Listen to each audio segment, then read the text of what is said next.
Bien,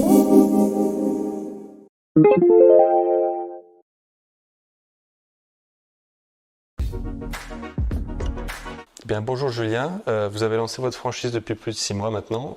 Quel bilan tirez-vous de ces premiers mois? Bonjour.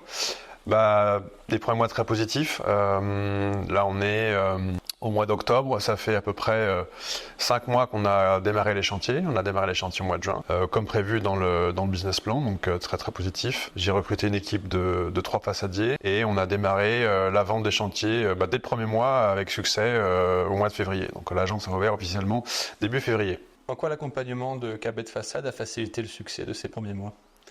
C'est vrai que l'accompagnement KB de Façade, c'est un gain de temps énorme.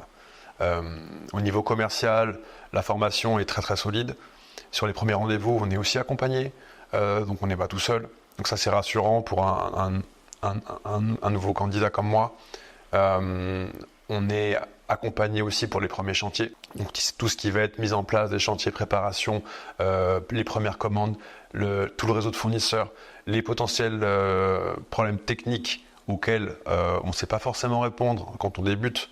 Là, on peut faire appel à la franchise pour du coup trouver des solutions à chacune des pathologies de nos projets. Donc ça, c'est vraiment important pour moi dans l'optique de garantir la satisfaction des clients et la qualité des projets. Quelles difficultés avez-vous rencontrées?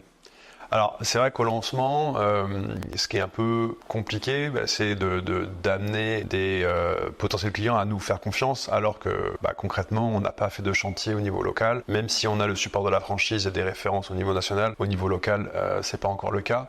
Donc ça, c'est vrai qu'il y a une question de confiance en soi, d'inspirer cette confiance aux futurs clients et de les rassurer aussi sur les valeurs de la société. Moi aujourd'hui, mes valeurs sont complètement en phase avec ce qu'est le réseau, donc à savoir travail de qualité, respect des délais, respect des normes, respect des process. Donc ça, c'est vraiment des valeurs qui transpirent, je pense, dans le discours que j'ai avec les clients et ce qui m'a permis de les convaincre. Et c'est vrai que je m'y retrouve aussi aujourd'hui complètement. Après, ce qui a été aussi un peu difficile, ce qui est toujours un peu difficile, c'est à titre personnel, de ne pas pouvoir faire signer tous les clients. J'aimerais bien que tout le monde me dise oui. Donc là, aujourd'hui, ce n'est pas le cas. J'ai toujours un peu de mal aussi à titre personnel à digérer les noms. Donc ça, c'est encore un travail que je dois faire sur moi. Et quelles sont vos ambitions pour les prochains mois? Alors c'est très clair, l'ambition pour moi c'est d'avoir une deuxième équipe en début d'année prochaine. Là la première équipe elle est complète au niveau du carnet de commande jusqu'au mois d'avril, donc c'est très positif. Donc là je vais tout faire pour développer commercialement l'activité, pour pouvoir embaucher des nouveaux façadiers qui sont déjà identifiés. On commence déjà à parler un petit peu de nous dans la région, donc les façadiers m'appellent assez souvent. Donc du coup là clairement j'ai ça comme ambition, donc c'est un petit peu le challenge que j'ai d'ici à Noël.